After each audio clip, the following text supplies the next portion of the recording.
E foi assim que o Brasil foi conquistando o respeito no mundo. E foi assim que o Brasil foi ficando importante. E foi assim que eu tenho muito orgulho de ter sido o único presidente do Brasil convidado para participar de todas as reuniões do G7, menos uma que foi em São Francisco, que foi o segundo ano já no governo Bush. E aí tem coisas interessantes para contar.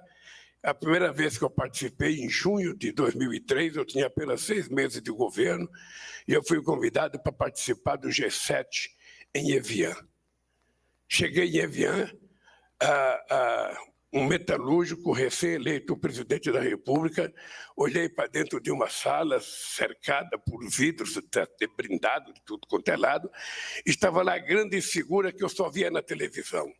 Estava lá o Bush, estava lá o Tony Blair, estava lá o primeiro-ministro da Itália, estava lá o convidado, o rei da Arábia Saudita, estava lá o Koizumi do Japão.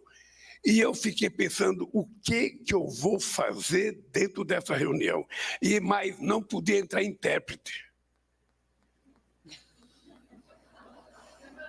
Eu nem entendia e nem falava. E eu falei, o que eu vou fazer? Aí eu fiquei lá fora, o Sérgio Ferreira está aqui até hoje. Eu falei, Sérgio, o que eu vou fazer lá dentro? Eu não consigo falar nem bom dia em inglês. Em espanhol ainda consigo falar, olá, que tal? Buenos dias. O que eu vou fazer lá dentro?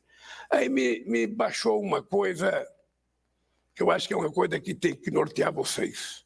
É não esquecer o que vocês são. É não esquecer o que vocês querem. Porque a gente não compra nem honra, nem caráter em shopping. A gente traz de família. A gente traz de berço.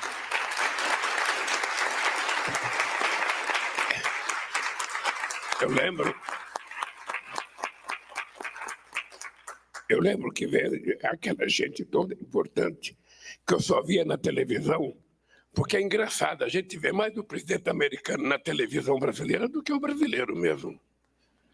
Né? É uma capacidade de comunicação extraordinária. E eu fiquei pensando, bem, desses presidentes que estão aí, alguém já viveu desempregado? Alguém já trabalhou no chão de fábrica? Alguém já viveu num bairro que dava enchente? Alguém já acordou com rato, com barata, sabe, com 1,5 metro de água dentro de casa? Alguém já passou fome? Alguém já morou na periferia de algum país? E eu falava, acho que não. E eu me enchi de orgulho para falar, sabe o que eu vou falar? Eu vou falar o que eu sei falar. E eles vão me entender, porque o Sérgio ia interpretar cada palavra que eu falasse. E eu entrei. Nunca me senti tão à vontade na vida, porque eu tinha definido, antes de qualquer coisa, que eu não era inferior a eles, que eu não era menor, que eu representava não o Lula, não a quantidade de diploma, eu representava o Brasil, eu representava o povo brasileiro e que, portanto, eu tinha que ter orgulho. E isso fez com que a gente ganhasse a respeitabilidade que eu acredito que tenha sido o melhor momento da história desse país. Eu posso dizer aos jovens diplomatas e aos velhos também, aos velhos não, aos experientes, de que eu estou voltando agora, estou apenas há 10 meses no governo. Eu acho que nós estamos numa fase melhor do que a gente estava quando eu deixei a presidência. Se bem que nós estamos vivendo algumas confusões na América do Sul. Não é mais a mesma de 2002, de 2004, 2006. Nós vamos ter problemas políticos. E ao invés de reclamar dos problemas políticos, nós temos que ser inteligentes e tentar resolvê-los, tentar conversar, tentar fazer com que as pessoas aprendam a conviver democraticamente na diversidade. Eu não tenho que gostar do presidente, sabe, do Chile, da Argentina, da Venezuela. Ele não tem que ser meu amigo, ele tem que ser presidente do país dele, eu tenho que ser presidente do meu país. Nós temos que ter política de Estado brasileiro e do Estado dele.